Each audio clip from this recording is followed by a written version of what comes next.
secret in Dona County because we weren't that very well known, because we were kind of hidden in the adult education program. But we are a 50c3 organization, and we decided that we wanted to be more visible within the organization. So the mission or the goal of our advisory council for the last couple of years have been to make us more visible in the area.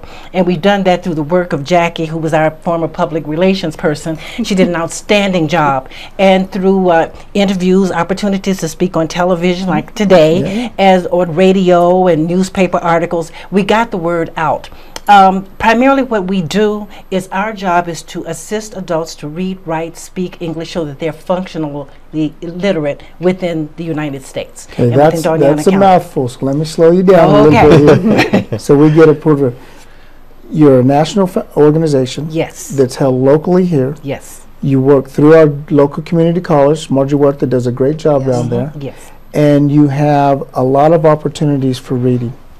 Yes. And when we come back, we're going to continue with Sheila and Jackie, and we're going to make a great statement here. We're going to bring education to your doorstep, to your window, to your bedroom, your kitchen, wherever you're watching this. And we want you to reach into your hearts, reach into your pocketbooks, and see if there's a way that we can continue to support this mission.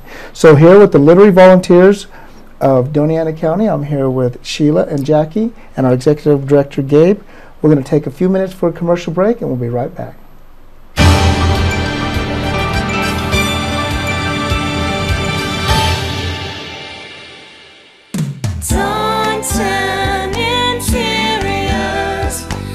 Yourself a beautiful home. The most beautiful homes in Las Cruces have one thing in common. It's Don Tan Interiors, the local experts in granite countertops and fine kitchen cabinetry.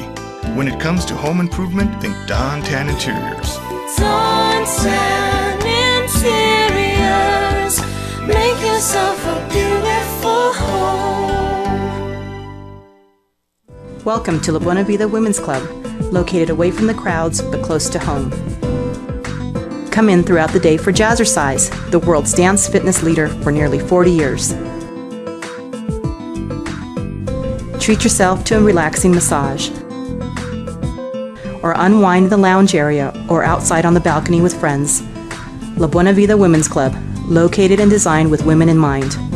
For information, call Diane at 650-9721.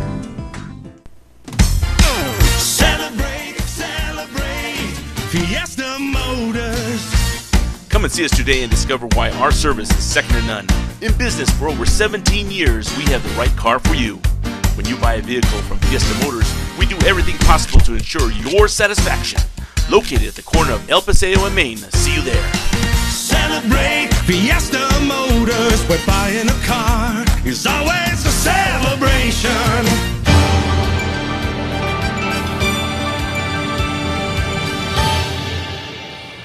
Hello and welcome back to the Business Networking channel hosted by the Hispano Chamber of Commerce.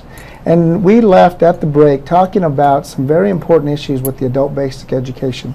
The Literacy Volunteers of Dona County is a 501c3 non-for-profit group that is a national chain that's working locally here in southern New Mexico and Dona. And we were talking about some of the challenges that they follow when it comes to reaching out to the adult population.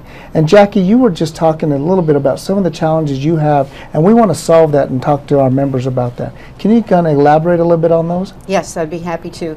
We have a tremendous need in the southern part of New Mexico.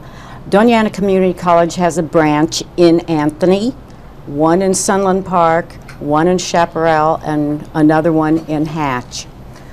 Most of the tutors for literacy volunteers are based on the main campus in Las Cruces. The need is just as great or greater in the southern part of the state and the satellites. So what we need people that live in Anthony or in Chaparral to contact us. Please come and help us help the learners. There's a big need out there. I understand why the people from Las Cruces can't drive to Anthony every day. Well, you know, that shouldn't be an excuse, because I would go to El Paso, and that new 4-lane highway or 5-lane highway, whatever, I tell you what, it's really a good thing to move on. So I think that's really something we can overcome. We can get them, and they have a nice house. the community college branch campuses are just immaculate. Very nice, very so if nice. you just want to go and just have a nice place to stay and tutor, it would be great. So tutoring doesn't have to have requirements. The one requirement is that you have a heart that wants to help someone. Absolutely. That's the requirement. We have one kind gentleman that goes to Anthony to tutor math students. He's not a math teacher. He is a retired Navy officer, but he makes the trip once a week, and the students just love him.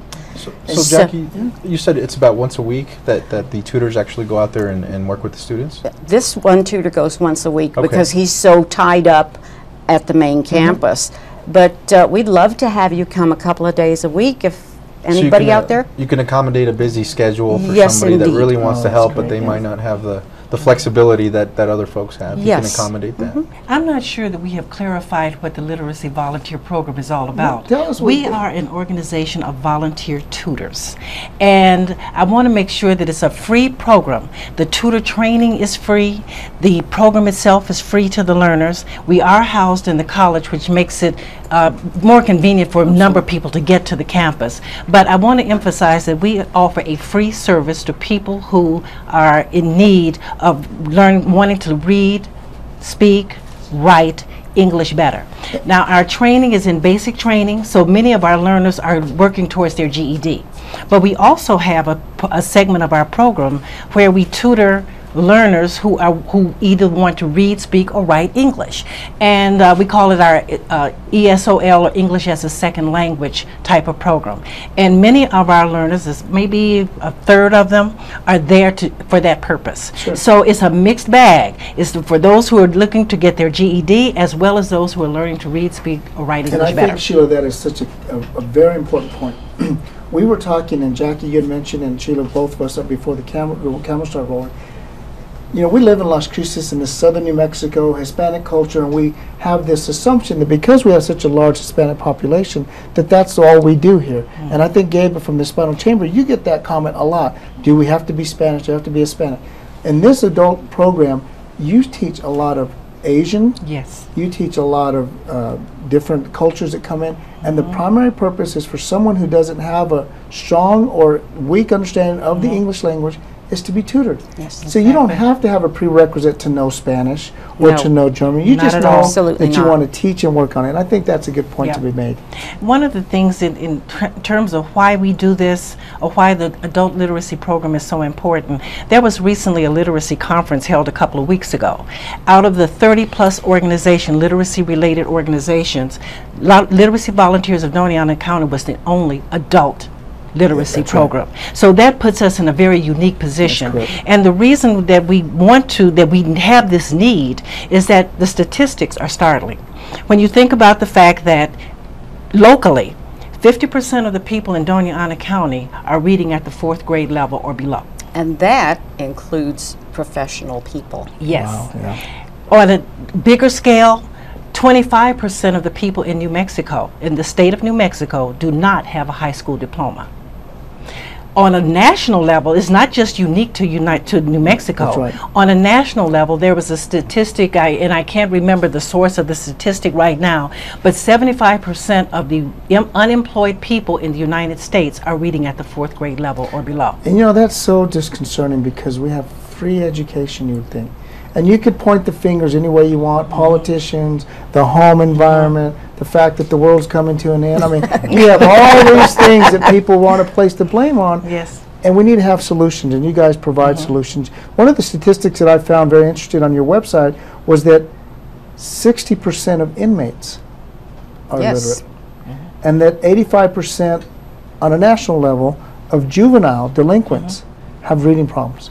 So there should be, at least from what we're reading and hearing, there's a strong correlation that if we can get people Exactly. educated, they can become a little bit more productive because the frustration of the world, the challenges that they have to meet, and don't get me wrong, we want to have the best people for the job, but sometimes that best person may have that one hurdle, and that's learning how to read. Exactly. And that, oh, go ahead. No, I was just going to add to what Toby was saying, and I think it's a perfect example. You know, when you're in the college environment, my freshman year here at New Mexico State, I had more students, more friends that had trouble passing their English 111 class than they did their basic math class.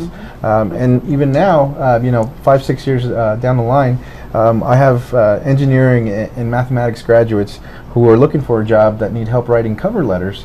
And so if they don't tackle those issues early on, it can create problems later on in life. And I think part of those problems are created by maybe some of the embarrassment that comes with seeking help for something like remedial literacy programs. And so it's important that people do realize the importance. And the earlier that you enroll in a program like this, the more benefit you'll get throughout your career. And we do have a very diverse group of learners. We have them at all ages, all ethnicity, cultural differences, and they come for different reasons. We have the homemaker who wants to be able to help their child with their homework. Absolutely. We have the people who work in some type of at their work, and they can't really read the instructions or the manuals or things associated with their jobs. So we have them. Some of them are going for they want to be United States citizens. So we have a number of reasons why people come to our program. And the embarrassment, I think, becomes more the older that they are, the more embarrassed they are, which is nice because our tutoring is a one-on-one situation. So it's not a classroom environment where you are exposed to other people. Non-threatening environment. Our tutoring is one-on-one. And ladies and gentlemen, our members out there, I want to make sure you understand that the Literacy Volunteers of Dona County is a free opportunity. So if you're watching this and you can think of your next door neighbor, maybe the friend down the street, maybe a grandpa, a grandma, an aunt, an uncle, someone that you know, because with these statistics, there's someone you know that might be in this position. This is your opportunity to encourage them to call the Literacy Volunteers of Dona, get a hold of them, let them know that there is a second chance or even a first chance, because these opportunities are free. They're non-threatening, and they're partnered with some of the greater anchors in Las Cruces, the Dona Community College, and the volunteers of our community. So what I like to say to you all for coming out here, and Jackie and Sheila, you know, this is a great opportunity to educate our members and our audience out there of what's going on. And Gabe, thank you for being on the show, because you always bring a timely report to the Hispano Chamber. And the events that we have, we want to continue to let our members know that they can call you and you'll provide them with the updated information. Of course, Toby, and if I can just add that they can visit our website, thehispanochamber.com. If they're interested in finding out about our events, we have an events calendar that they can click at the top of the website. So that's always another opportunity to come meet us, explore what it is we're all about. Again, business development's our primary focus, but it's not all we do. So. And Sheila and Jackie, I want to give you a chance to have a couple of seconds to say something. Well, I want to make sure anybody who's listening and they would like to participate in our program, be sure to give us a call at 527-7544. And we're running your phone number over. Well, I want to make sure it's out there. You got it. And our website is www.readwritenow.org. And we're going to provide all that information for you guys. And I just want to let our members and audience out there, again, let you know, the Business Networking channel is here. We're here for the community of Las Cruces. We're local. We're connected to the community. And we want to thank our ongoing partners here at the Las Cruces channel. Chris Solar and the production team have done a great job to make sure that we have a venue to provide local opportunities to our local business. I'm Toby Rue, and I'm your co-host, and Gabe Vasquez, who's here with us, Sheila and Jackie. Thank you. Thank you so much. We want to thank you from the Hispano Chamber of Commerce and let you know that if you want something to happen, call the Hispano Chamber. Thank you, and have a great week.